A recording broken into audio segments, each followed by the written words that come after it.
Okay, trying out this oatmeal pack. This is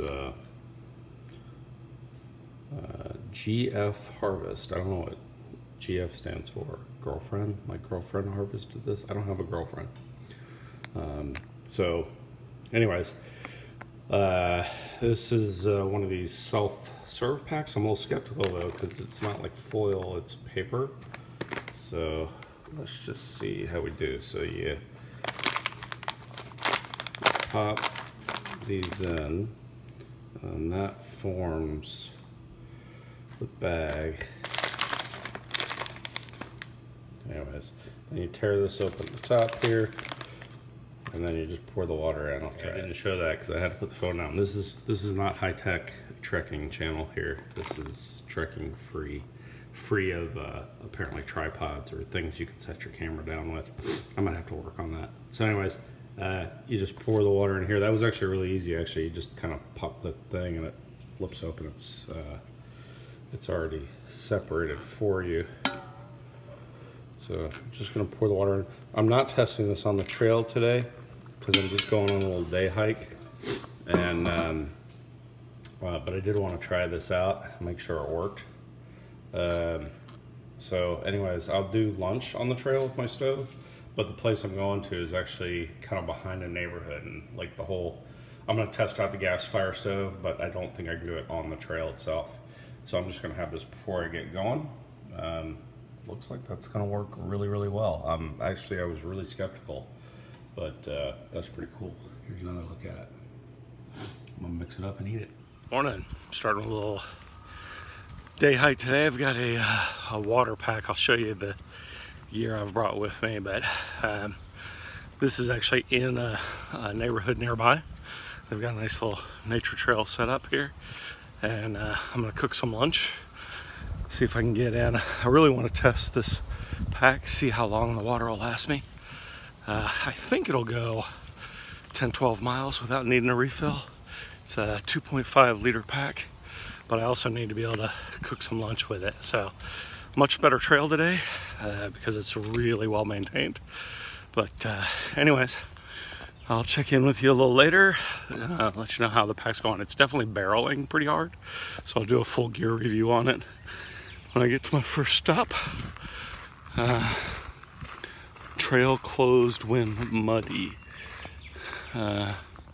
Okay, looks like I'm walking on the paved trail. I don't want to. All right, I thought I would just do a little gear review here while we're walking, talk about what I'm wearing and my thoughts on this. So, I don't know if you can see the trail.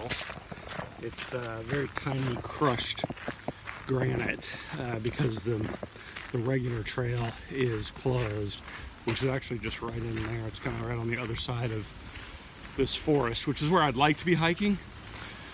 But it's kind of a muddy, yucky trail. And the crushed granite I'm wearing, let me slow down, let you take a look. I'm wearing these, it's the high-tech hiking boots that I was talking about on my last video. And I went and put some inserts in them, which have made a huge difference on the other hikes this week from a comfort level.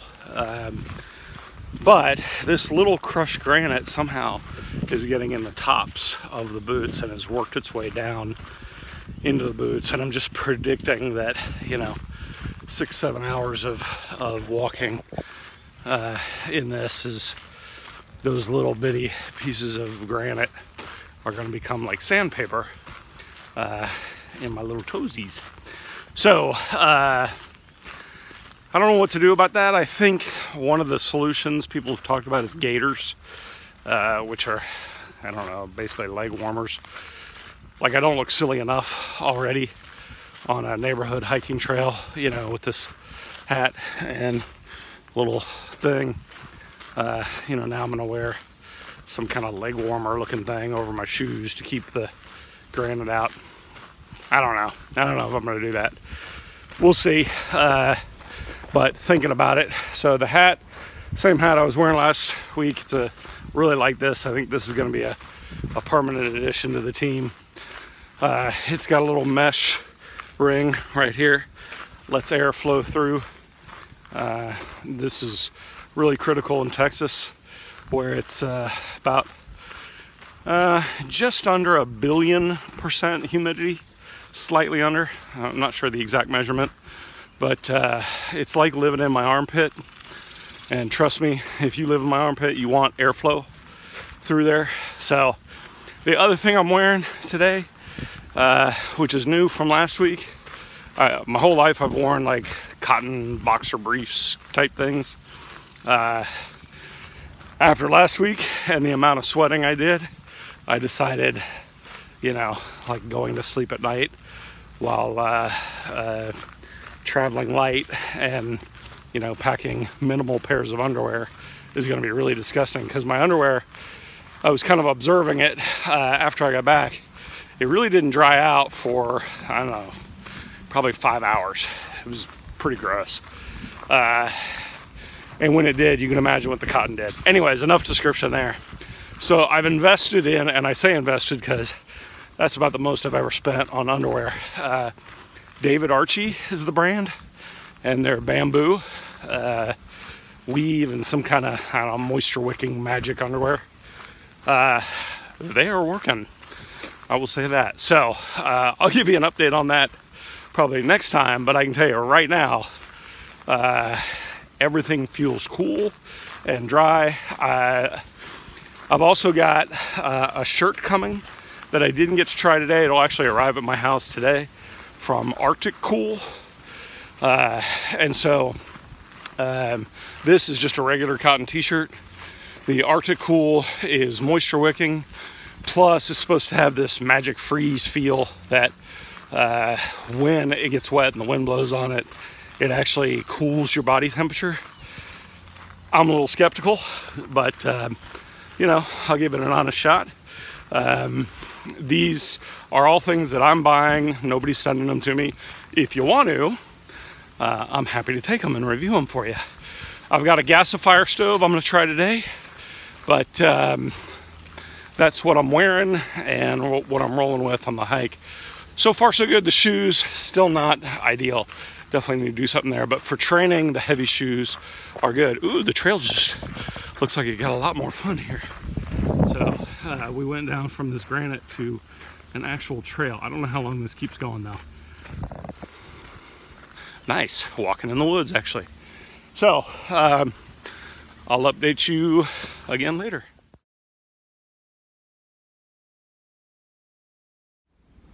Okay, so I have hiked to the end of this trail in this neighborhood. I was saying it actually went much further than I expected.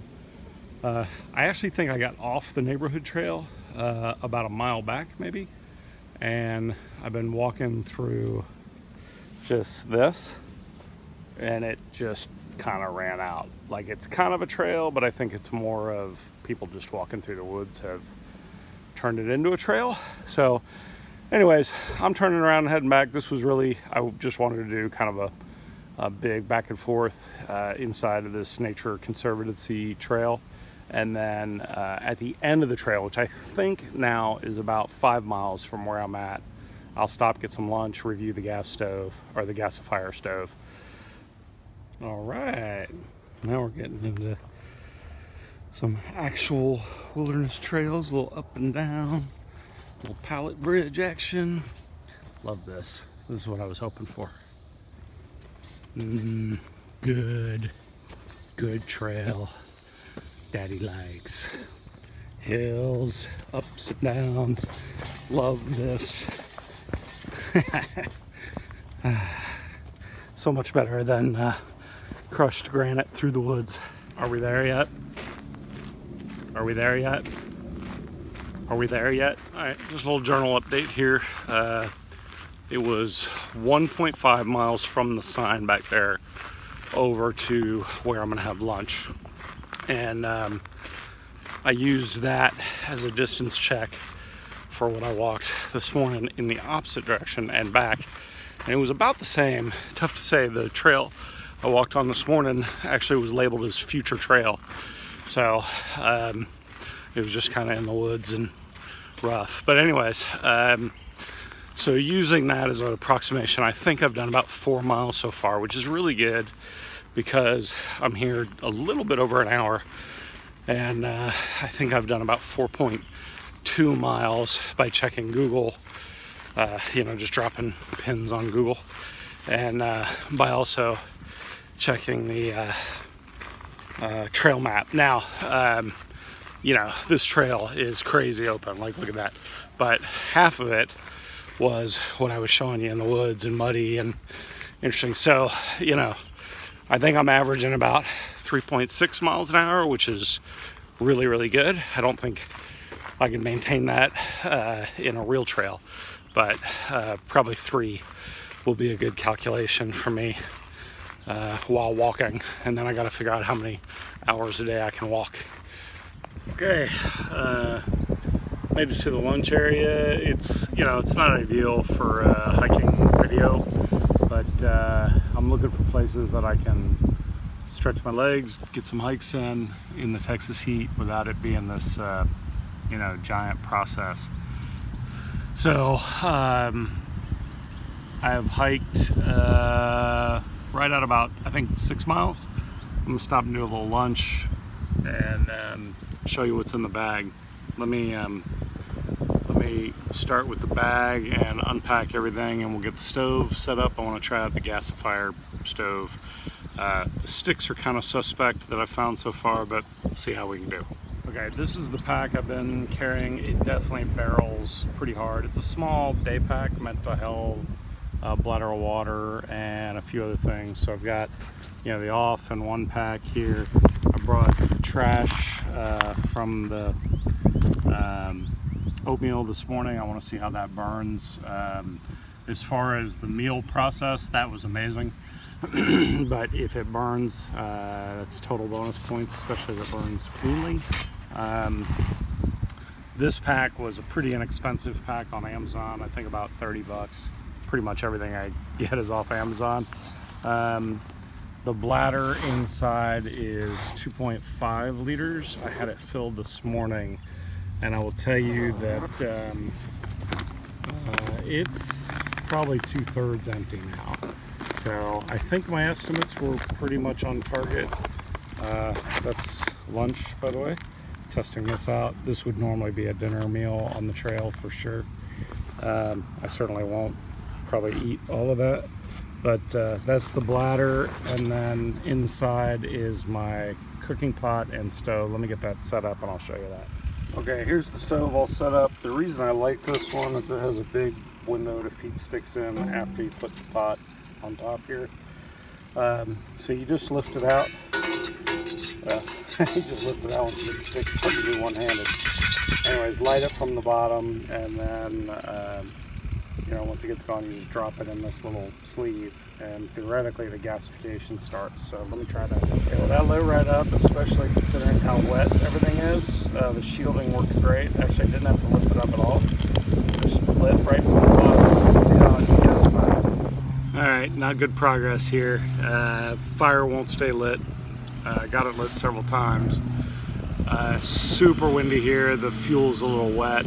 I think this is going to be indicative of a problem on the trail. I'm seeing now why everybody carries the rocket fuel, which is something I really didn't want to do. I don't want to lug fuel, but yeah, I'm kind of getting why everybody does the canister fuel on the trail now, because this is just kind of a pain. And now I got black stuff over my hands, and yeah, not ideal. Anyways, okay, cook system, fail. Cooking in a gas fire stove while hiking, in my opinion, having just tried to do it, is probably not the right approach. The issue is, you know, you always have to have good fuel. Wind has to be cooperating. Got to have a good tinder. So then your stove's hot. You gotta let it cool off. Pack it up. It cooled pretty quick, so I don't think that would be my biggest issue. The issue really was just getting a clean burning fire going, and it was just a pain. I think the last thing you want to deal with while you're on the trail is that. So I acquiesce. I give in. I'm gonna try the rocket fuel, you know, the little propane canisters, and one of those little bitty compact stoves. So next time, but for now, the water bladder is pretty much half a day of hiking. That 2 cups of water required for the lasagna that I didn't get to eat, I ended up drinking the water. Really emptied the bladder. So at this point I'm hiking back to the truck once again with no water, but I have a little bit left in the bladder, so it's fine. It's kind of spaced out properly. There was actually water at the park back there, but it wasn't working. So and I didn't bring my filter, knowing I would have actual water fountains at the park I could refill if I needed. So once again, water has been my trip ender, if you will. I think I was kind of ready anyways. Been pretty much hiking all morning, so I'm gonna sign off for now. I'll give you final thoughts in the truck. Okay, back in the truck. It's about 12:30. Been hiking since early morning. Lessons learned. So the shoes still suck, but they're good for training, but they're seriously uncomfortable. I think some of that has to do with the weight. I think when I lose the weight, I won't be putting so much pressure on my feet, but I think better shoes would help. And I think they're fine for day training, but I think I got to get much lighter shoes if I'm doing multi-day hikes. It's hot. It's Texas in June, so it's about 100 degrees with 100% humidity. It's ridiculous.